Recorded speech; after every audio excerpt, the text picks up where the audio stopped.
ने संसद भवन के सामने आत्मदाह करने की, क्या उन्होंने अंग्रेजों के पराधीनता को स्वीकार कर लिया? जन्म से ही अपराधी घोषित कर दिया जाए। आर्यों का आक्रमण हुआ, बंदी बनाया गया, ये एक पिछड़ा कारण हो सकता है। और शुंग वंश के बाद मनुस्मृति कानून कठोरतम लागू किया गया, ये भी एक कारण है। और दूसरा जरायम एक्ट, जो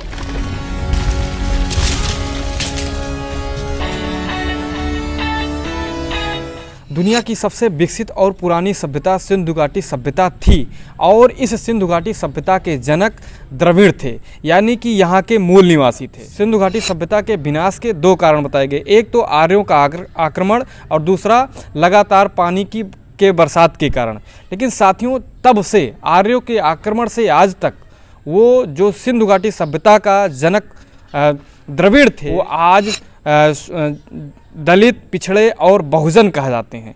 और वही दलित, पिछड़े, बहुजन आज भी पिछड़े कहे जाते हैं, जो कि आज भारतीय संविधान है। हमारे मिशनरी साथी जो है कुलभास्कर जी जुड़ चुके हैं, इनसे हम जो है तमाम मुद्दों पर चर्चा करेंगे। आज छुट्टी का दिन है, तो आज मैं साथी से मिलने आया हूं तमाम मुद्दे पे बात करने के लिए और आपको भी जो है कुछ बताने के लिए। दोस्तों, जैसा कि सबको पता है कि बापू मसूरियाद्दीन पासी जी की जयंती जो है 2 अक्टूबर को मनाई जाती है। और ख़ास करके बापू मसूरियाद्दीन पासी को जानने वाले लोग, उनके समर्थक लोग इस जयंती को बहुत ही धूमधाम से मनाते हैं।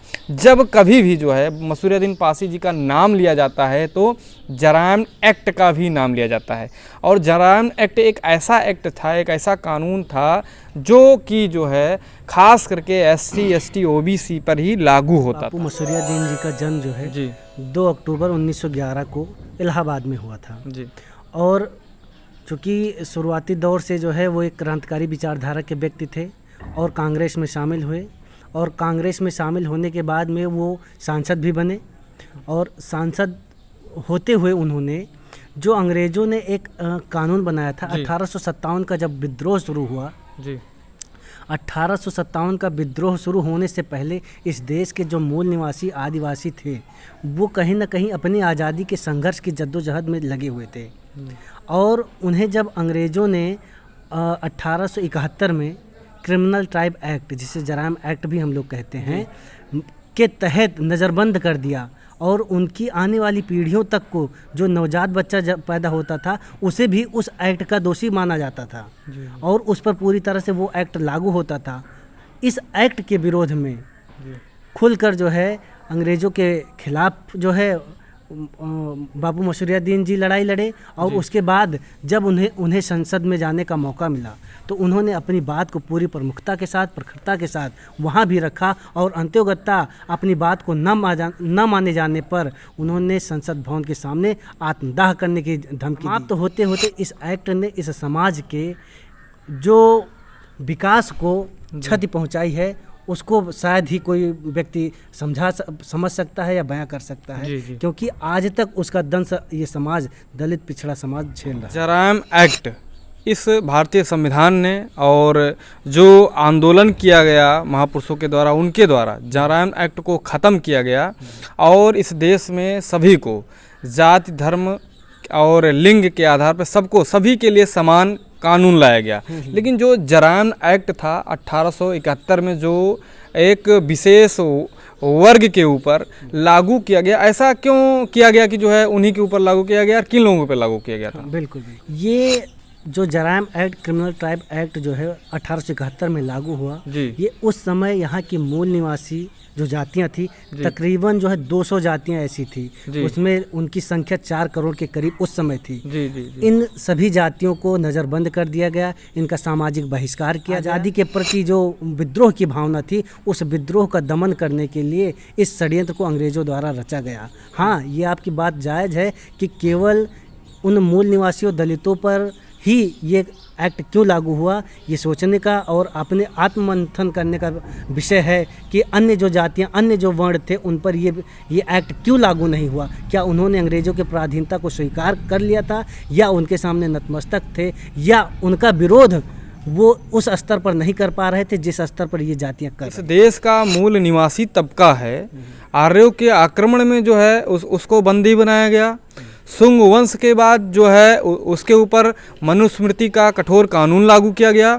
उसके बाद जब अंग्रेज़ों का कानून आया, अंग्रेज़ों के कानून ने भी जो है जरायन एक्ट के तहत जो है इस जो विद्रोही तबका था, जिसको खास करके एसटी बीसी कहा जाता है, ओबीसी कहा जाता है, उस तबके को जो है इस तरीके से एक्ट लागू किया गया। जब बच्चा उस जात में जन्म लेता है, 200 ऐसी जातियां थी जो एससी एसटी ओबीसी में आती हैं, वो 200 ऐसी जातियां थी जो खास करके, तो जब वो बच्चा जन्म लेता था तो उसका नाम जो है थाने में लिख जाता था, इस जात में ये बच्चा जो है जन्म लिया, इसका नाम ये है। और दूसरा, जब वो बच्चा 12 वर्ष का हो जाता था तो उसका नाम जो है वो हर दिन उसको थाने जाना पड़ता था, हर दिन उसको थाने जाना पड़ता था। तो आप कल्पना करिए, आप बताइए कि जो 12 वर्ष का हो जाए उसको डेली थाने जाना पड़े, और जब उसको कहीं अपने गांव से बाहर जाना पड़ता था तो वो पहले परमिशन बनवाता था थाने से कि हमको बाहर जाना है।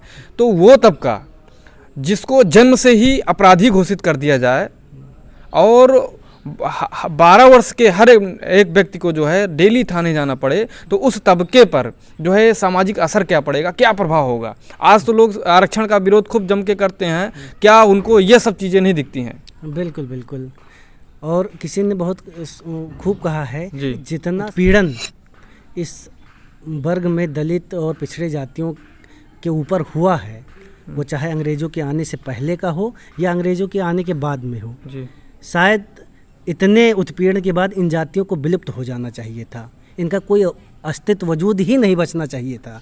लेकिन तब भी ये सरवाइव कर पाई और अपने आप को आज बाबा साहब के दिए गए आरक्षण के बदौलत अपने आप को कहीं ना कहीं स्टैंड कर पा रही हैं, और समाज की मुख्य धारा में कहीं ना कहीं आज आप देखते हैं हम लोगों का योगदान, चाहे दलित वर्ग का व्यक्ति शिक्षित हो या अशिक्षित हो, सामाजिक निर्माण में, चाहे वो किसी खेत में काम करने का हो उसका योगदान, या किसी 20 मंजिला और जो 80 मंजिला इमारत के बनने में हो, उसके खून पसीने का जो योगदान है वो समाज के हित में ही प्रयोग हो रहा है। अगर वो पढ़ा है तब भी और या अशिक्षित है तब भी। तो ऐसे लोगों के ऊपर जो अत्याचार हुआ है, उन अत्याचारों को नज़रअंदाज करके उनके लिए एक सूरज की जो किरण है आरक्षण, जी ठीक है, उन आरक्षण का जो सहारा लेकर अगर वो अपने आप को समाज की मुख्य धारा में खड़ा कर पा रहे हैं, तो हमें तो नहीं लगता है कि आपको उसका विरोध करना चाहिए, क्योंकि आपसे भली भांत उनके ऊपर हुए उत्पीड़न को कौन समझ सकता है। जैसा कि अगर हम बात करें दोस्तों, तमाम चीज़ें निकल के आई कि हम लोगों ने जो है बापू मसूरियाद्दीन पासी के जन्म के बारे में जाना, और जरायन एक्ट के बारे में भी जाना, और बहुजन समाज के पिछड़ेपन का क्या कारण रहा है। खास करके आर्यों का आक्रमण हुआ, बंदी बनाया गया, ये एक पिछड़ा कारण हो सकता है।